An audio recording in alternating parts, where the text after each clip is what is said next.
ideals, the dreams, and the hard facts that have created America, with the hope that it will be a source of joy and inspiration to all the world.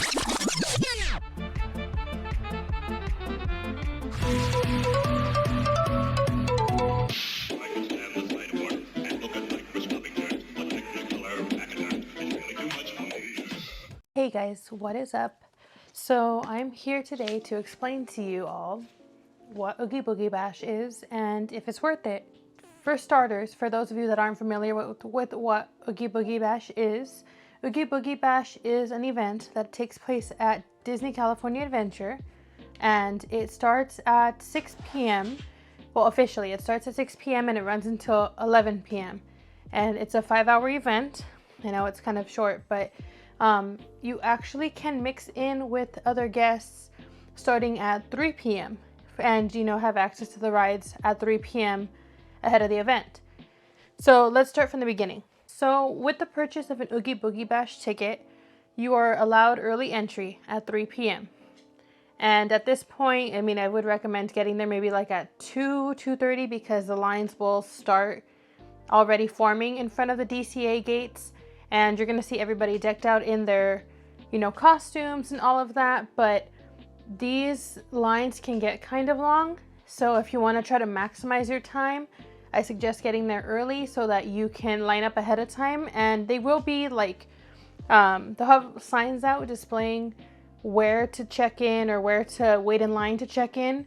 And you don't have to worry about like, oh, am I in the wrong line, this or that. They have like pretty big signs. And so, like I said, this event runs officially from 6 p.m. to 11 p.m.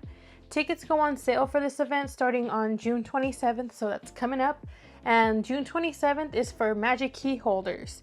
So they allow us the special privilege of buying tickets on June 27th, and that doesn't mean that, because we have access, that nobody else is going to be able to buy tickets on certain days. They kind of like split them up so that the general public still has an opportunity, but there's gonna be I think it's like a little bit less access just for general admission to get in on certain days. And the tickets go on sale at 9, and I'll go ahead and put on the screen the different dates and prices for each day, because as Disney does for regular ticket sales, the ticket sales for Oogie Boogie Bash do increase on more popular days. So the event starts officially on September 5th and it runs until Halloween, which is October 31st. And so starting in September, on September 5th, the tickets in the beginning will be priced around $134. So that's the lowest point that these tickets are sold for. And it can go all the way up until $189, which is more of the premium pricing, closer to Halloween, all that good stuff, and on Halloween. And these tickets are available for only Sundays, Tuesdays, and Thursdays. Those are the days that Oogie Boogie Bash is going to take place. So not Saturdays, not any other day of the week. It's just Sundays, Tuesdays, and Thursdays from September 5th to October 31st. Now, some of you may be asking like, well, is it really worth it, for $134 to $189? In my opinion, because I'm a huge lover of Halloween and because we've attended this event already, I believe it's worth it. My only thing with it is that I wish there was more time in the park, because those 5 hours once the event officially starts do go fast, but I completely think it's worth it. So what's included in the ticket? Like I said, early admission. You get to start going into DCA at 3 p.m., which works to your advantage because I'll explain it later, but you can start kind of scoping out the event because they have everything set up, but kind of like covered, or like characters aren't there in those spots. So you can kind of see like, okay, this is my plan. This is what I'm going to do, once the event officially starts. And then they also have the trick-or-treat trails. So when you're coming to this event, I recommend bringing an extra empty backpack of some sort, extra bag, like big bags, because at the trick-or-treat trails, they give you so much candy. Like, I had my Loungefly and I had told Cody ahead of time to take an extra backpack, and we still didn't have room with all of the candy that they gave us. So highly, highly, highly recommend take an extra backpack, like pretty big one, like a Jansport or something like that, or take extra like big bags, just because you're gonna have so much candy. Because on these trick-or-treat trails, they're set up like a walk-by character interaction for some of them. So that's something that I really love about the event, is they have characters up displayed in a themed area, and as you're walking by to collect your candy from these like huge, like basically like mine carts, they have several of them set up with cast members, and they just give you like handfuls of candy. You're also passing through by a character, and these characters are up on like a stage, so everybody has an opportunity to see these characters. It's not like you're gonna encounter somebody that's like, you know, blocking the path and your little ones can't see because the people in front of them are too tall. Like, these characters are up above, and the character trick-or-treat trails are kind of like, just keep walking. It's a quick like little, hey, how's it going? They'll interact with you if you're dressed up. They'll compliment you, things like that. And then, you know, you go on to the next one. And these are marked by, sometimes they'll do banners, sometimes they'll do like inflatables saying like trick-or-treat trail. So they're not hard to miss. And as the event gets closer, Disney will release a map for Oogie Boogie Bash, so you can kind of plan out your way around the park. Something else that's included in our ticket for Oogie Boogie Bash is the Frightfully Fun Parade, which is one of my favorite parades Disney offers, of course, Halloween themed. Would I say it's as good as the one in Orlando? No, but I still love it. It's still really cute, really fun, because you see a lot of characters that you don't normally see. They bring out a lot of the villains. It's like a really catchy song. It's a great parade, and it debuts twice every night, I believe. I think it was twice. Highly recommend, again, to maybe watch the second parade, because everybody for the most part is trying to rush to do the first parade. So you really can't get like a good spot. So the second parade is typically like more roomy, and you have a better chance of getting a good spot if you really want to see the parade. Another thing that's included in our ticket and for the event is called Mickey's Trick and Treat Show, which is at the Disney Junior Theater, which is right across from where Award Wieners is. So if you're coming into Disney California Adventure, you see the tower for Carthay Circle, you'll make a left right there on that street, and you'll see it on your right hand side. And there is just a fun little experience for the little ones. They're gonna have like Mickey and friends dressed up in costumes. They'll have lights, music, bubbles, the whole 9 yards. So that's a cute little experience if you have small ones. Another cute thing that they have, well, cute, I say cute, it's kind of dark, but is the Villains Grove, which is located at the Redwood Creek Challenge Trail, which is across from Grizzly River Rapids, close to the Grand Californian Hotel. And that's like that big redwood forest, like obstacle course looking thing. So for the event, they actually put special lights, sound, fog, and they have it themed to different villains. And it's just a really cool experience. It's kind of like mystic forest, magical, you know, experience. They have some illusions in there. It's just another cool experience. And then of course you get candy there too.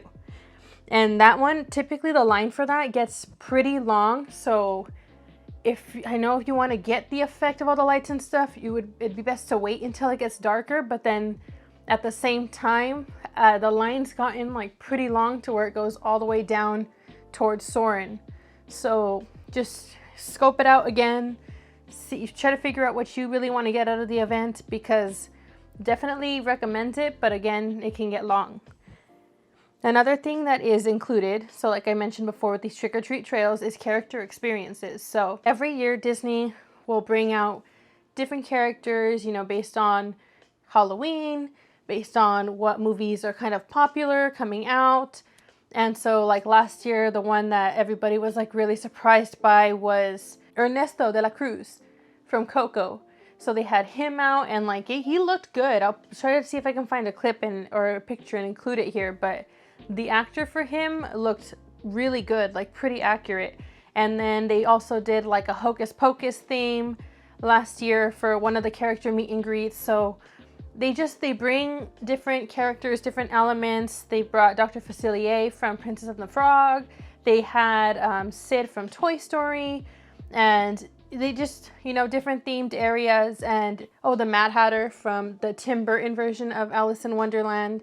And so they're just really cute, fun experiences to go by, because again, if you dress up, that's how you're going to get a better reaction out of the characters, because you're giving them something to, you know, go off of, to interact with you. Like if you're wearing a crazy hat, they're probably going to compliment you on your hat, or because they're villains, some of them are villains, they may, you know, insult you because of your hat. And it's a fun, memorable way to enjoy these character interactions. Another special thing that is included in the ticket is you get to experience not only like the special decor that they have for Halloween and the special music that they change for Halloween, but you also get shorter wait times for the rides, because the rides are open. So because this is a limited ticketed event, you're not going to have the full capacity of a normal daytime, you know, regular day. You're going to basically walk on the rides. If anything, it might be like a 10-15 minute wait, but for the most part, everything's like a walk on. And again, if you want to do rides for Oogie Boogie Bash, I mean, that's cool, because yeah, you get to go on everything, but that's kind of not what Oogie Boogie Bash is for. But still, you know, again, whatever you want to get out of the event. And then lastly, what's included is Photo Pass, which is something that if you have like the top tier Magic Key, you get for free already, included in the pass. But Disney has these different Photo Pass photographers at these different photo opportunity places, and they will take a picture of you and your family, and they scan it into your Disneyland app, or if you have a Magic Band, your Magic Band, and then they're free downloadable good quality pictures that you can download to your phone, print out later, you know, what have you. And I think they're really another great opportunity to, you know, make memories and have a cute keepsake from the event, because actually like really good pictures. And we've actually made a couple of the ones that we've had into like little canvases and stuff, and they're cute. Highly recommend for you to do the photo ops. The photographers at Disney are really good, and then you know they're really good at, even if you're like, oh, I don't know how to pose for pictures, they're good at suggesting different poses for different people. Now, what can you and can you not wear to the event? So you are allowed to dress up. There are just guidelines based on your age, and also based on like what you're deciding to wear, that are and aren't allowed in the event. So you may dress up at Disney, but you cannot pose with other guests, and you cannot autograph for anybody else. This is just Disney's, Disney doesn't want anybody to basically like deface their name, you know, by doing anything inappropriate, things like that. Like they are very, very strict on this. They have people watching to make sure that you're not taking pictures with other guests. And I get it, if your costume's cool, everybody wants to take a picture with you, but that's just something that's not allowed. That's even during like regular park hours and stuff. If you were dressed up as like a really good Star Wars character or something, they're not gonna let you take pictures or like act like if you're an employee of Disney, because you weren't trained to interact with the guests in the way that they want, you know, characters to interact with their guests. Another thing, costumes must be family friendly. Obviously, you're at Disney. Costumes may not contain any weapons that could be mistaken for actual weapons. So if you're gonna dress up as an army guy, do not take an actual looking gun. You know, make sure that it's obvious that it's fake. Costumes may not contain sharp objects, pointed objects, or materials that may accidentally strike another guest. I'm assuming like if you're going for spider punk, something like that, don't be wearing anything with like spikes on it, because they see that as like a weapon. Don't wear layered costumes or costume props that surround the entire body. Those are strongly discouraged. So I'm assuming, I don't know, maybe like if somebody were to dress up in a cardboard box, a costume of that sort, they're gonna possibly search you even further, and it's just gonna delay your entrance into the park. So I would just kind of avoid that, especially if you're gonna go on any rides. Think of how bulky your costume's gonna be to get on those rides and get off the rides. Like if you're gonna go on the Incredicoaster, you know it's a pretty tight squeeze. You're not gonna be wearing something like big and over the top. And then lastly, costumes may not reach or drag the ground. For example, like full princess gowns that are dragging on the floor, not allowed. They cannot drag. Now for children, guests under 13 may wear costumes, and some masks may be worn. Now, Disney's policy on masks for anybody under 13 and under is just that it has to be like a half mask, whether it's like the bottom half or the top half, but it has to be like half of a mask and the eyes have to be visible. And that's pretty much the only guideline for kids, like under 13 or 13 and under. For 14 and older, capes may be worn if length does not go below the waist. And, you know, from our famous movie over here, Pixar movie, we know why. Capes may not be worn. Themed t-shirts, blouses, sweatshirts, and hats are acceptable. And acceptable accessories include transparent wings, plastic lightsabers, toy swords, and tutus. Headwear may be worn as long as it does not cover the face, again, and this is for guests 14 and older. And masks of any kind may not be worn except for medical purposes. And again, you know, obviously, like wearing a surgical mask, like for during the pandemic, that's fine. They just don't want you to wear like a face mask. They want to be able to identify all the guests, because should something happen and they need to locate a guest that's been causing a disturbance in the park, they need to know who it is. So that's their reason for that. So to wrap this all up, I just wanted to give, I mean, I kind of mentioned them already, but my tips and suggestions for Oogie Boogie Bash. Again, I completely think this event is worth it. Will we go? Absolutely, because I had a blast last year, or was it 2 years ago when we went? I don't really remember. Maybe we went twice. Was it twice? I don't remember. Anyways, the event was amazing. My highlights were I love the trick-or-treat trails. I love the Villains Grove. And I just love the whole atmosphere of everybody being dressed up in Halloween costumes. Still, remember, I dressed up too. Remember to always check the weather before you go, because sometimes in September and October it can get hot. So just think wisely about your choices, especially, again, if you're getting on any of the rides. Remember how easy it has to be able to get in and off of those rides. Also, think wisely about your footwear choices.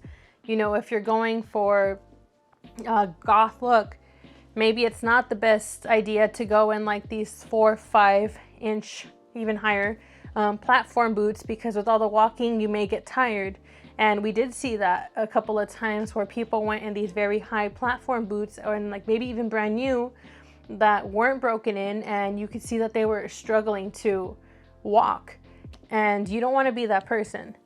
Also, like I said, show up early. If you can get to the park, or parking structure I should say, like at 2, maybe even 1:30, just so you can take your time getting on the tram to the park, and then like in line to wait to enter the park. That's the best way to maximize your time. And then again, scope out, if you get in at 3, scope out the area, see where the trick-or-treat trails are going to be. You know, they also have special food for these events, so see where the different foods are that you want to try are going to be located. Just kind of get a feel for how you're going to spend your 5 hours of the event, because again, time flies, and it really does. We were barely able to do all the trick-or-treat trails, watch the parade, and do Villains Grove the last time we went. I think we also did a couple of rides, but it was like mostly our priority to do all the Halloween themed things. So it went so fast, and we went from 3 to 11 p.m. when it closed, and it was just like, wow, I can't believe the time is over. I wish it was longer. But yeah, that's pretty much it for my suggestions. Maybe the last one is probably, again, ticket sales go on sale on June 27th for Magic Key holders and June 29th for the general public.